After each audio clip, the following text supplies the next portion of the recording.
Welcome to the Turd Nerds podcast. You are tuning in to the Functional Gastroenterology podcast with hosts Dr. Alana Gurvich, Dr. Ami Kapadia, and Dr. Rebecca Sand. Let us tell you quickly who we are. I am Dr. Rebecca Sand, a naturopathic physician, acupuncturist, and educator based in Portland, Oregon. My practice specializes in the microbiome, hormone conditions, and conditions of the gut-brain axis. I'm Dr. Ami Kapadia. I'm a medical doctor trained in family medicine and holistic medicine with a special interest in digestive health, the microbiome, and its effects on our overall health. And I am Dr. Alana Gurvich, a naturopathic physician and acupuncturist who is board certified in naturopathic gastroenterology. I specialize in inflammatory bowel disease, irritable bowel syndrome, and other functional GI disorders. Okay, let's take the plunge into today's episode. The following discussion is for educational purposes only and not intended to diagnose or treat any diseases or conditions. Please consult your doctor before incorporating any of this information into your care. The information presented on this podcast is not medical advice. All right, everyone. We're really excited to have this episode today. Dr. Sand is going to lead us in a discussion on prokinetic agents and everything you ever wanted to know about them. So can I start by saying, what is a prokinetic and when do we use them? That was my question. I was going to ask you all Okay, that. good. And is it the same as a motility agent, or is it something different? Prokinetics are motility Okay, agents. just different wording. Yeah, prokinetic. Okay, so just the words here, we know what that means. Kinetic. Yep. Movement. To move. There we go. So it makes you dance. Prokinetics make you dance. It makes you dance. Yeah. And actually on my slide I'm looking at, I have a fitness person running. Oh. So, And actually, isn't exercise a prokinetic? you know, it is prokinetic. Yes. Yeah. It's not a prokinetic, I guess, technically, but... Oh, brilliant. Okay, so can I make a guess about what prokinetics are? Sure. Prokinetics are drugs that help you poop. Sure. They can. Yeah, prokinetics act somewhere when we're talking specifically about the digestive tract, they're going to act somewhere in the tube to move things along. So we have prokinetics for the upper GI tract that are going to be helpful for like gastroparesis, nausea, GERD, things like that. And then we have prokinetics for the end of the digestive tract that may help with things like constipation. And do we have prokinetics that work all the way up and down the tube? Oh, you know we do. Okay, I do. No, we do. And one of my all-time faves. So we'll get to that. Let me just start by outlining the different drug classes we have for this.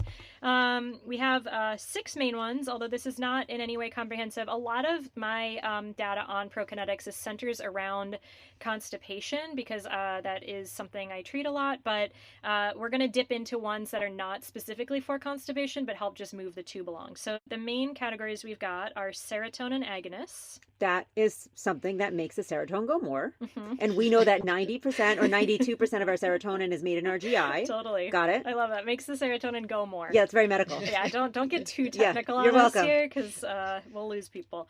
Dopamine antagonists. Ooh, I I didn't wouldn't even... have guessed that. You I- do. You know these. But We'll I get wouldn't into have it. guessed that was the mechanism. Me neither. Uh-huh. I don't think about dopamine when we think about Uh, pooping. That would It's in the be gut, it's less in the gut. dopamine activity, Blocking dopamine. blocking Yep. of dopamine. Okay. Acetylcholine esterase inhibitors. That one I would have guessed. Because, and one of my favorite fun facts is acetylcholine's a prokinetic in and of itself. Oh.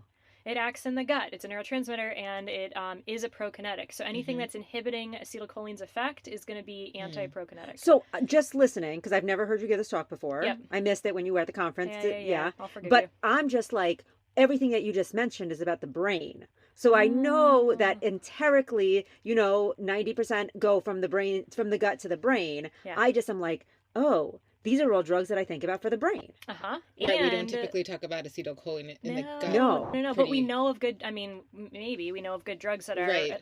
acting on acetylcholine or acetylcholine esterase that are totally used in the Yeah. gut world as Yeah. well. So, and we know, we call it our enteric nervous system for a reason. Yeah.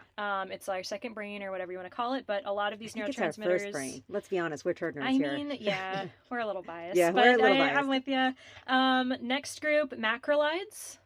Macrolide antibiotics. That's an antibiotic. Yep.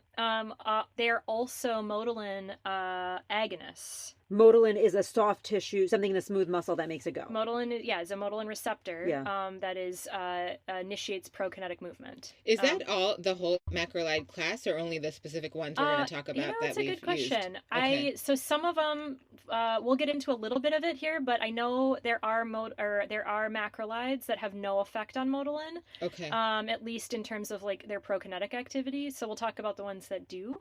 Opioid agonists. That one makes sense. That one makes a lot of sense. Yep. We'll talk about those. And then prostaglandin analogs. Oh. So, I mean, definitely the first three, at least, are straight up brain chemistry neurotransmitters. Yeah. So we're going to get weird. Okay. We're going to get weird. All right. Well, let's start here in order, I guess. Let's talk about the serotonin agonists. They're my fave. Not that we really, have faves, but they are. Yeah. No favorite patients, no favorite drugs. Yeah. No favorite children. No favorite children. I get to have favorite children. You only have one. Yeah. So I'm going to talk about the mechanism of action, who we give this to, and the effects of it. And then I'm going to get into the specifics of each drug. Okay. But mainly, prucalopride is the one we use here. It's everybody's favorite. It's everyone's favorite, and it's, for a lot of reasons, the one that's on the market available to us at this point in the U.S. Is it a favorite in the regular medical world no, in general? As far as I have seen, it is not. It doesn't have a strong recommendation. It's usually kept at the bottom of their Probably list. because of cost, right? I mean, it's super expensive. Only in America. Yeah. Yes, only in America. So maybe it would be more popular amongst. I also think so. Can I tell the story about this drug class? Yeah. So it's an interesting story. So in the 1970s, they did introduce a drug, Tesregard. Tegaserod. Wait, what is it? I got you guys. How did you? I'm giving a presentation. Oh, okay, you looked it up. I mean, thank God somebody knows what they're doing. I was like, I know that's not right, but okay, I'm wrong too. So it was introduced into the U.S. market, and it started giving people heart attacks, especially men and people who are postmenopausal women or who are obese, right? Yep. And in the 70s, we had less of those, but we still had them. And so the whole drug class got pulled from the U.S. market. Yep. However, the whole drug class stayed available for the entirety of the rest of the world, right? So, and the problem was that particular drug was very broad in its action. Prucalopride is the opposite. It's very narrow in its action. You're giving my lecture here. Sorry. But it is an interesting story. It was acting in other organ systems. It was causing heart attacks. Yeah. And so it didn't get reintroduced to the U.S. market until 2019. And so it's still under patent, but it has a long, robust history, 50 years, 60 years of being used in the rest of the world. Totally. For GI. For motility. Yeah. I wonder why it was only taken off the market here. Because the whole class got pulled because the I have a little information as I go into the drugs. All right. Should we let you give your talk? Okay. All right. Fine. No, I love chiming in. It's excellent. So what's happening here? The mechanism of action of these drugs, they bind 5-HT receptors in the gut. That stimulates colonic peristalsis, those high amplitude propagating contractions, which is our main propulsive force for the bowels. So that's really important. When you say propulsive force, I just think about like a rocket ship coming out my bottom. I mean, if we're lucky. Yeah, that's true. Well, SpaceX. Yeah. The effects of these drugs, or let me back up to 5-HT receptors. These are released from enterochromaffin cells in our mucosa of our intestines, and it is a main signaling molecule in the gut. It just happens to help with defecation as well. They work on intrinsic neurons as well, though, and can induce the release of acetylcholine.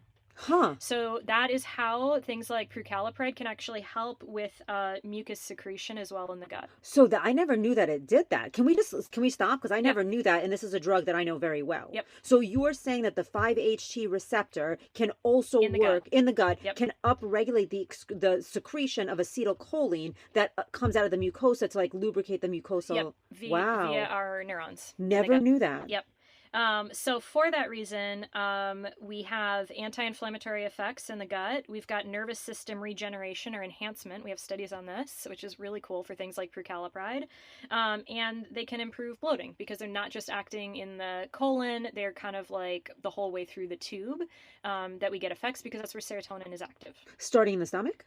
Starting the small bowel? I think it's in this. I know the small bowel. Yeah, I know the small bowel too. Stomach, I'm not 100% sure. Okay. Can you talk a little bit more about the regenerative effects? Or... I will. Okay. Yeah.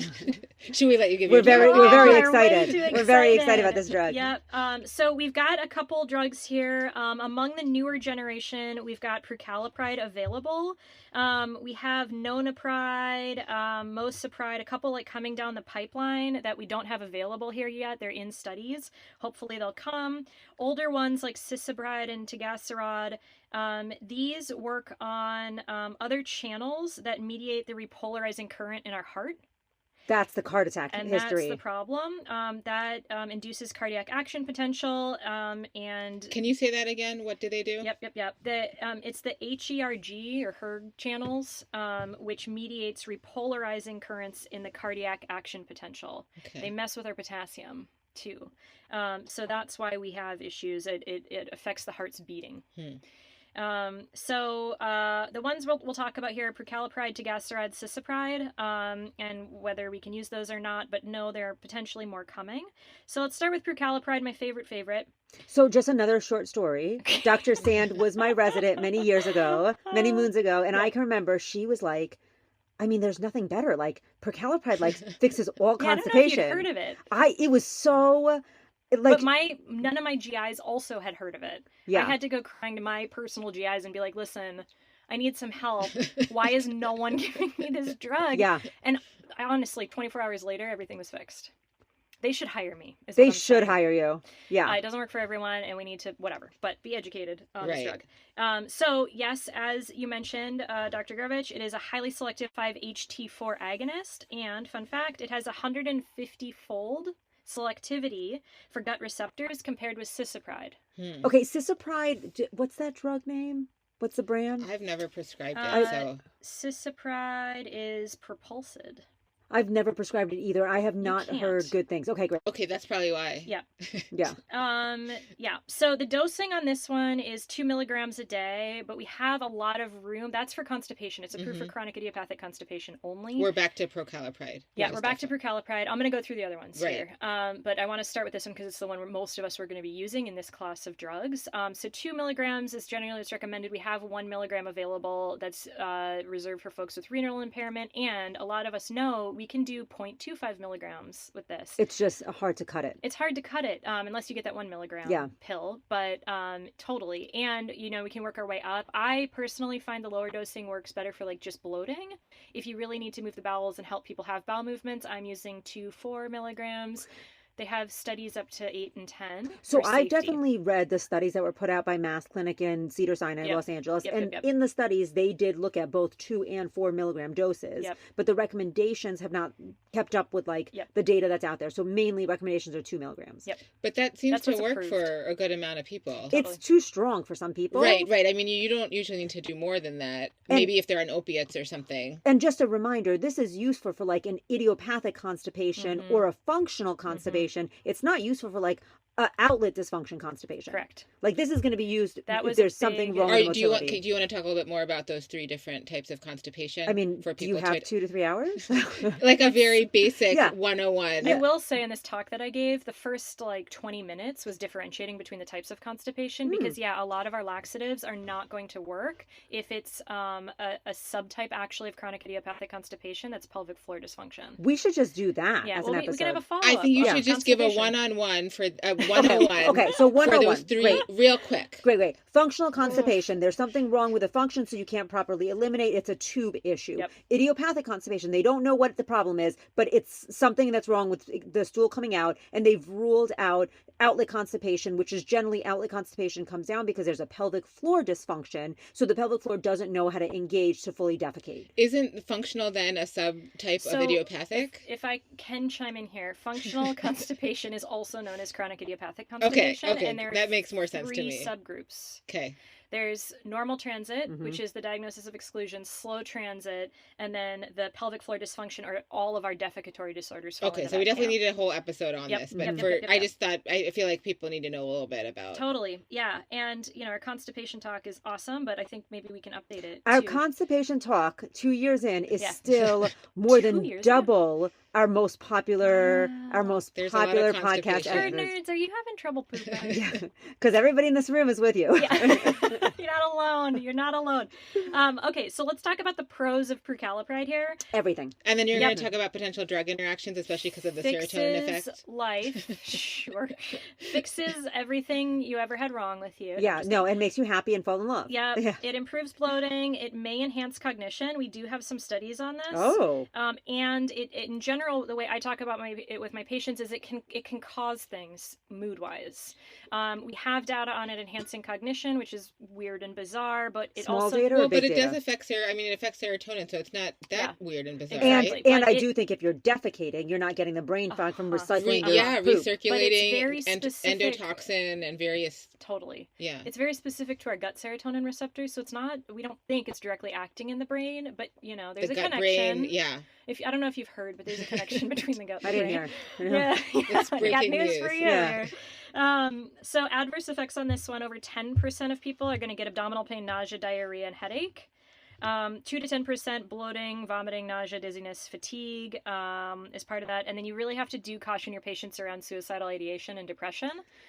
So that's an interesting thing because I've been using this drug for a long time. Yep. And in the outside of the U.S., that is not a warning. Huh. Like the mood, weird. the mood stuff was never a warning outside the U.S. Yep. However, I have seen it. Yeah, I haven't. Yeah, I've seen it. I have seen it is What not a specifically common. Have you seen? They get worsening of their moods, especially worsening of depression. But they already had significant depression, or not no? always. Okay, because I would think. I mean, the problem is I would send people to the website where they're like, warning if you had depression, like they kind of scare you. So then I don't know that was the best way to discuss potential side effects by sending people to the website. But I mean, so the nice thing about these side effects is if you discontinue the drug, the side effects go away. Yeah. It does not increase your suicidality and then stay. Right. But I've definitely, I think I prescribe it a lot. Yeah. And I think I've got 5 to 10 patients who definitely have reported a worsening of mood. Okay. I mean, it's similar to how we guide people with SSRIs and other meds that mess with serotonin, right? And it's also messing with, secondarily potentially affecting other neurotransmitters. Yeah. The other thing, Dr. Stan, in the first set of 10% of people have those usually go away as they take it. A lot of those headaches and et cetera, honestly, right? in a couple days. Yeah. But not always. Yeah. I've had people who had to discontinue because the headaches continued for weeks. And they were using it daily? Mm-hmm. Do you find a dose-dependent response with that? Not necessarily, because I'll generally start at 0.5 milligram and have them titrate up to their goal dose. Yep. And no. Yeah. Again, I wonder if they had baseline headachy type syndromes that it was, because SSRIs can be a trigger for patients with headache syndromes, Yep. So totally. Yeah. There are so many variables with this one. I don't know how we pull it apart, but we do have studies comparing it with polyethylene glycol or Miralax, and it is as effective, if not potentially more, and for easier to take, constipation, but much more expensive. And can you talk about now or later since you've been using it, if you've been using it for a long time, the number of years you've had patients on it, and if you've been able to get them off of it and that type of thing? You might be getting to this. And I keep cutting you off. One thing I did want to mention is they're currently reaching out to people who've been on it, especially females, because they're trying to gather data on whether we can continue it during pregnancy. And I do pregnancy adjunctive care in my practice, and I've had to pull people off of it because we just don't know, and we don't want to mess around with that if we can help it and switch to magnesium or whatever else. But it would be great if we could get that on the market. And pregnancy, changes things all sorts of different ways, but I have had it all over the board in my practice. I've had people who needed to be on it, and then we needed to go up and up and up and up, and they had tolerance to it, and we needed to switch gears. I've also had people where we jumpstart the bowels for a bit of time, and we are able to get them off of it. And or, of course, treat the underlying cause if we know. Are you going to talk about the data with the increase of neuronal innervation with prucalopride? Do you want to talk She was about going to get to it, but I cut her off. But can you first give your experience in getting people off? My experience is generally, not pregnancy. Yep. I'd like to have people on it for about 3 years.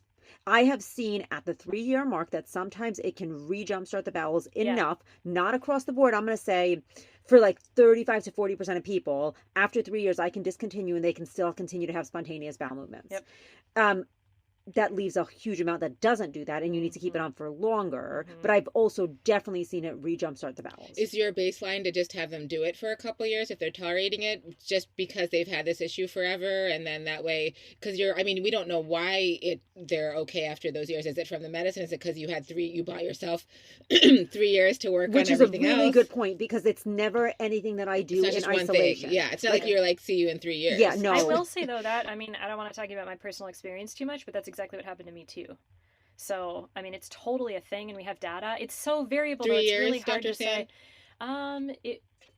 Okay. Actually, now that I think about it. Exactly the 3-year anniversary. You're well, like, I'm just kidding. I had to stop it because I was trying to conceive, right. And so it was a good experiment. Yeah, but things were kind of fine. And normally you'd expect constipation to get worse in pregnancy because of hormone effects, people say that, but man, I see it all over the place. Yeah, things change. Yeah. We'll say. And from my perspective, I'm always like, it's basically, I think about prucalopride as like palliative. It's palliative care. It's supporting elimination. But the maybe microbiome, it's also regenerative. I think there is this neuronal component that it regrows nerves, and it gives me space to work on the microbiome. Right, you have a couple years time. Right. Totally. Where the person isn't miserable. But I will tell you, they are so much happier when they're they can go to the pooping. bathroom.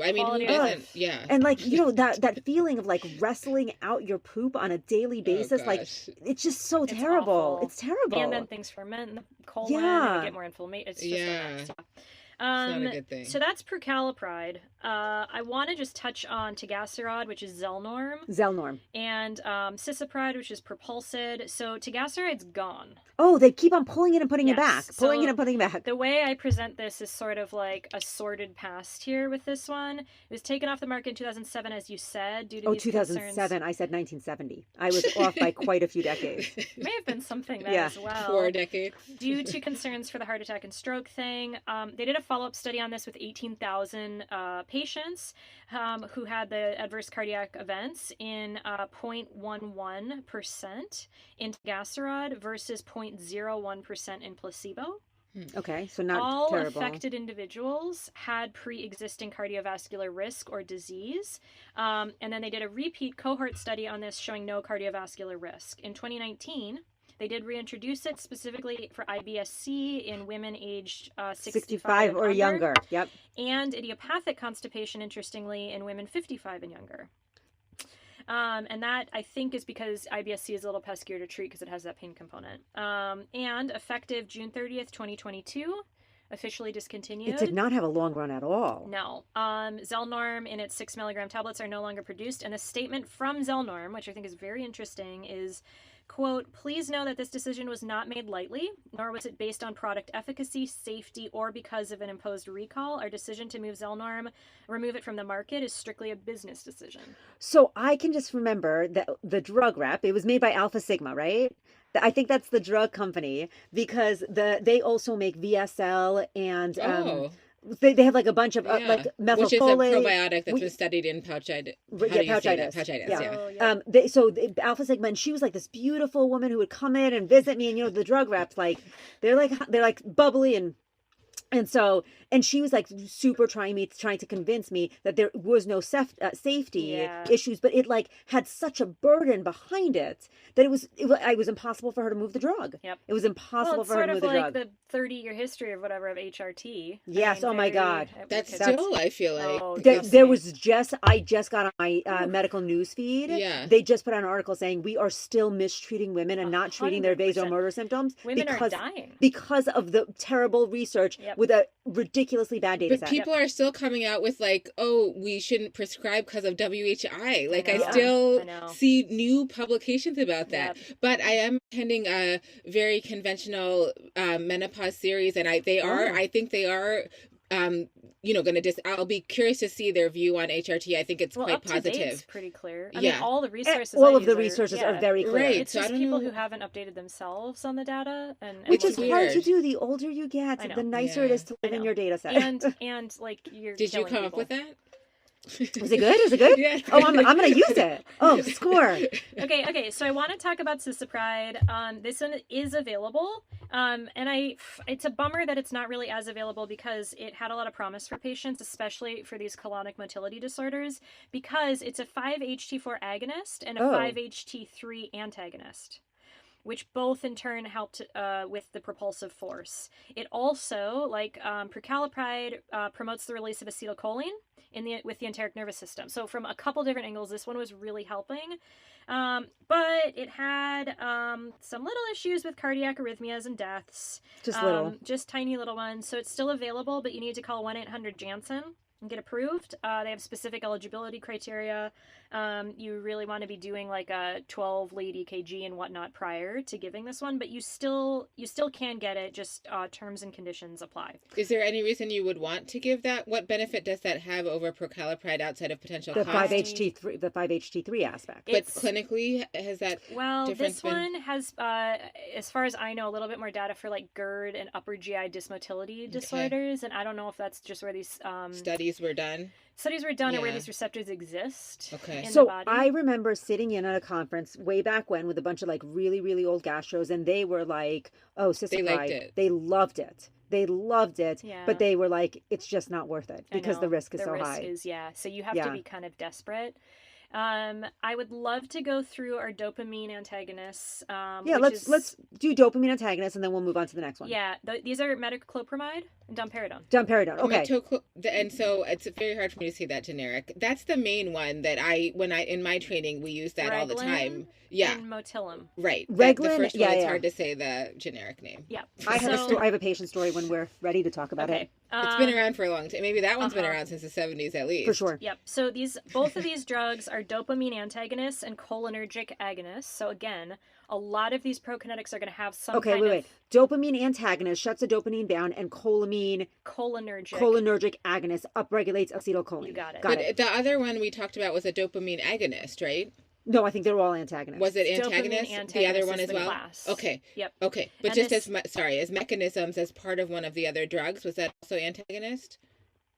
For which... There was one of the other drugs we talked about earlier today. Are any of them dopamine antagonists, or are they all dopamine? We haven't gotten to dopamine yet. Okay. We're getting to dopamine now. Okay. Yeah, as far as I know. Okay.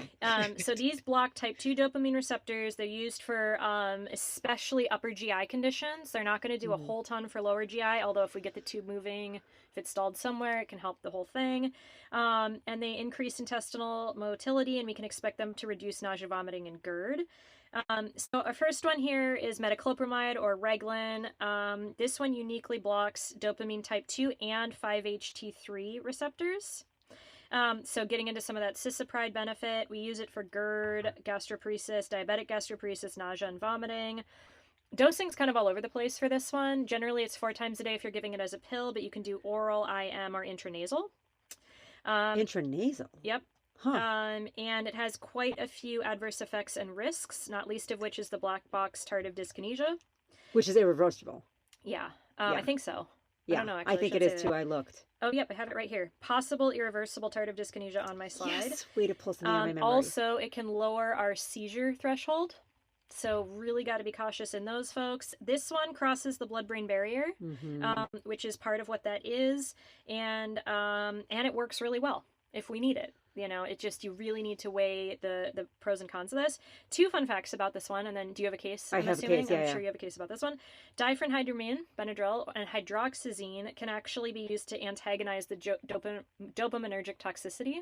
Oh, huh. Yeah, think about that. Yeah, so basically if you get into trouble, you take hydroxyzine or diphenhydramine, Unisom. Yep. Yeah. Huh. Benadryl. No, Benadryl? Okay, what's Unisom? Doxalamine. Way to go, guys. Thanks. Very impressive. It's used in pregnancy. Very impressive. Other fun fact that is completely useless. Metoclopramide is a galactagogue.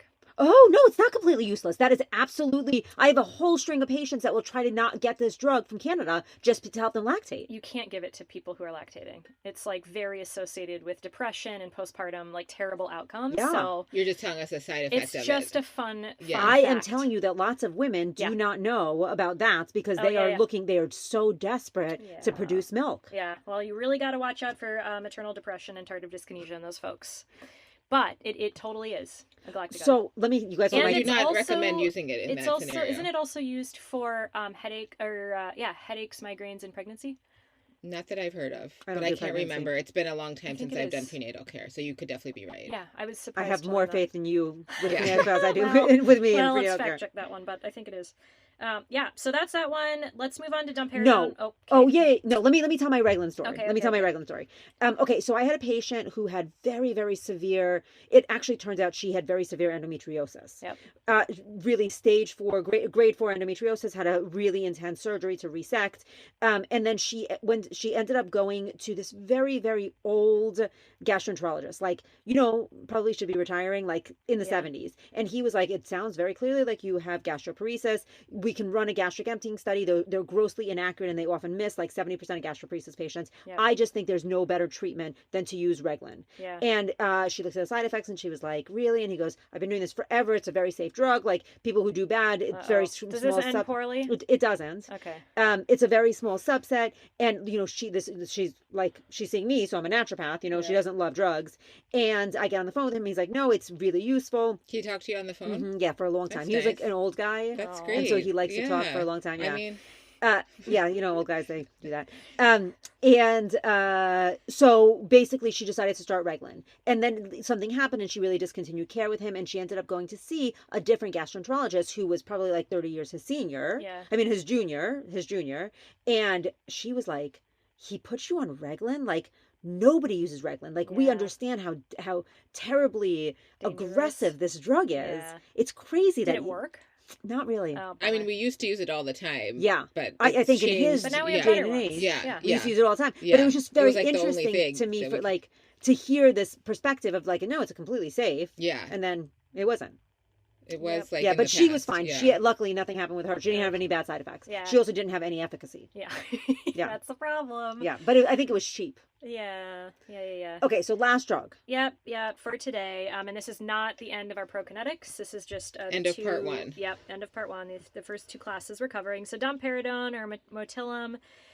This is also a dopamine 2 receptor antagonist in the stomach and small intestine. It is prokinetic and antiemetic, so helping out with nausea.